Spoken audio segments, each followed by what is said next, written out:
sur le plan national, où s'accroît le nombre des Français sans abri, victimes du chômage, de la pauvreté, de l'exclusion.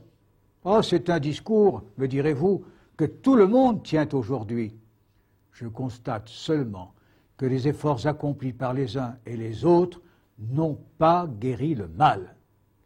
Le moment est donc venu de s'interroger sur les moyens que nous fournira la reprise économique si souvent annoncée pour que le retour à l'expansion s'accompagne d'un véritable ajustement des conditions sociales, trop évidemment inégales.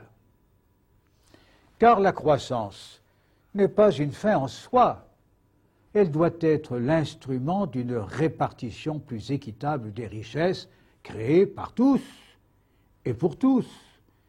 Dès maintenant et dans les années prochaines, les gouvernements, quelle que soit leur tendance, auront à répondre d'abord à cette question. La lutte contre les injustices, j'y reviens toujours. Ceux qui portent le poids principal du travail et de la production, ceux qui peinent le plus, mais qui voient leur salaire augmenter faiblement quand il augmente, les licenciements massifs se multiplier, et tout près d'eux ou dans leur rang s'étendre l'exclusion, ceux-là ont bien le droit d'espérer un plus juste profit dans leur vie quotidienne. Mais on n'y parviendra que si employeurs et salariés parlent entre eux, que s'ils engagent le dialogue, que si le gouvernement les y encourage, que si tous se décident à négocier ensemble des choses de leur vie.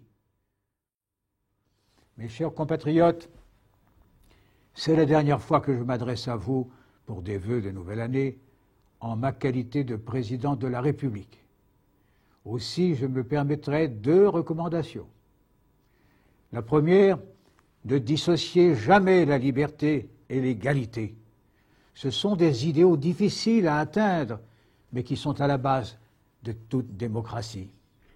La seconde, ne séparez jamais la grandeur de la France de la construction de l'Europe.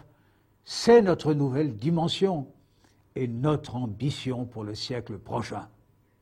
Et sur l'Europe, 2 échéances nous attendent.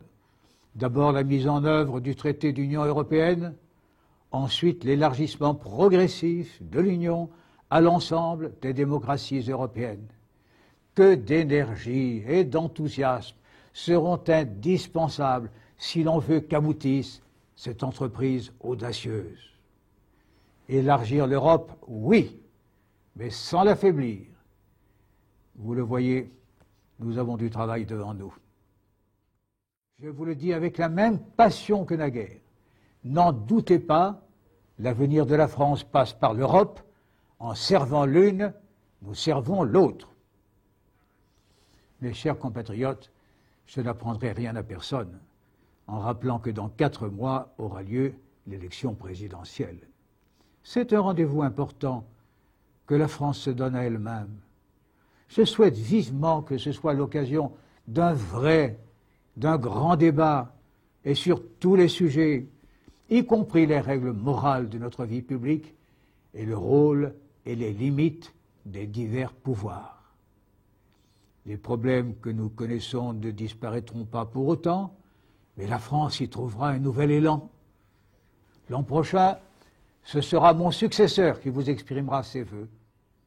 Là où je serai, je l'écouterai, le cœur plein de reconnaissance pour le peuple français qui m'aura si longtemps confié son destin, et plein d'espoir en vous.